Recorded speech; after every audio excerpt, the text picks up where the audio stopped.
What if experiences from your childhood, long before you ever worried about your health, were already shaping your immune system, your hormones, and even your risk of disease later in life?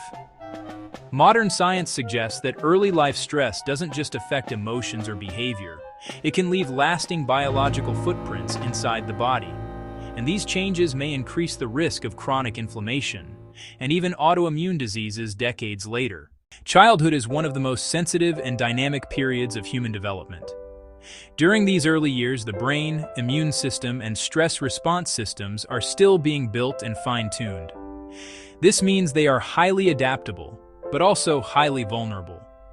When a child grows up in a stable, supportive environment, their body learns how to regulate stress efficiently.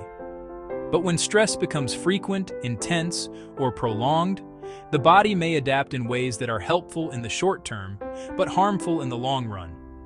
Researchers often refer to difficult early experiences as adverse childhood experiences, or ACEs. These can include emotional neglect, household conflict, abuse, or chronic instability. Large population studies show that ACEs are surprisingly common, and they have been linked to a wide range of long-term health problems. When a child experiences stress, the body activates the stress response system, also known as the HPA axis, short for hypothalamus, pituitary, and adrenal glands. This system releases stress hormones such as cortisol, which help the body respond to threats by increasing alertness, heart rate, and energy availability. In short bursts, cortisol is helpful. It helps us survive danger. But when stress becomes chronic, lasting weeks, months, or even years, the body may remain in a constant state of heightened alert. Studies show that children exposed to long-term stress may develop altered cortisol patterns, including prolonged elevation or eventually a blunted stress response.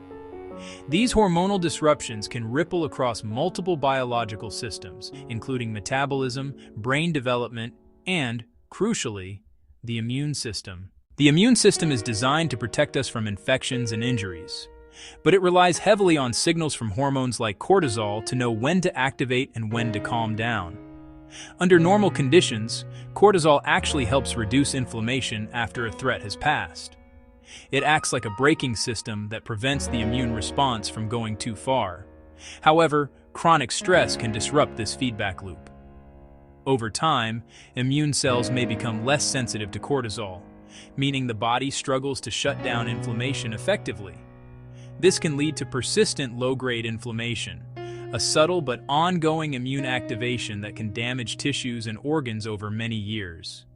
Research has found that individuals who experienced adversity in childhood often show higher levels of inflammatory markers in adulthood. Autoimmune diseases occur when the immune system mistakenly attacks the body's own tissues instead of protecting them.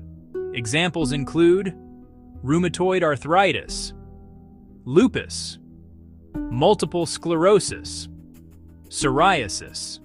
Scientists believe that long-term immune dysregulation caused by chronic stress may increase susceptibility to these conditions. A recent meta-analysis examining dozens of studies found a significant association between childhood adversity and a higher risk of developing autoimmune diseases later in life. The proposed mechanism is this. 1. Early stress disrupts cortisol signaling. 2. This leads to chronic inflammation. 3. Over time, the immune system becomes more prone to misidentifying the body's own tissues as threats. While stress alone does not directly cause autoimmune disease, it may act as a powerful risk amplifier, especially in people who already have genetic susceptibility. One of the most fascinating discoveries in recent years is that early life stress may become biologically embedded through epigenetic changes. Epigenetics refers to chemical modifications that affect how genes are expressed without changing the DNA sequence itself.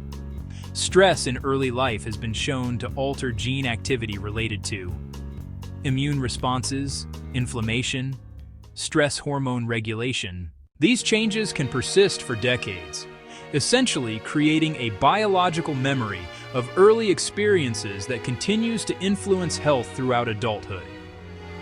Long-term studies tracking people from childhood into middle age have found that individuals with higher levels of early adversity face increased risks of chronic pain, cardiovascular disease, depression and anxiety, and multiple physical health conditions simultaneously. These findings support the idea that childhood stress is not just a psychological issue.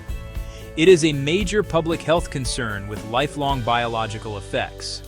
It's crucial to understand that early adversity increases risk, but it does not guarantee disease.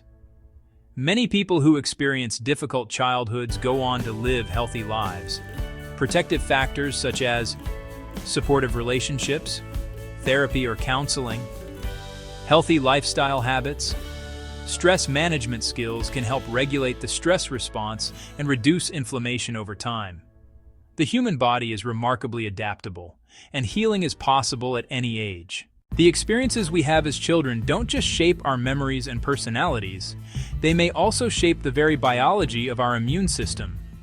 Understanding this connection helps researchers develop better prevention strategies, earlier interventions, and more compassionate healthcare approaches that recognize how deeply our early environments can influence our long-term health.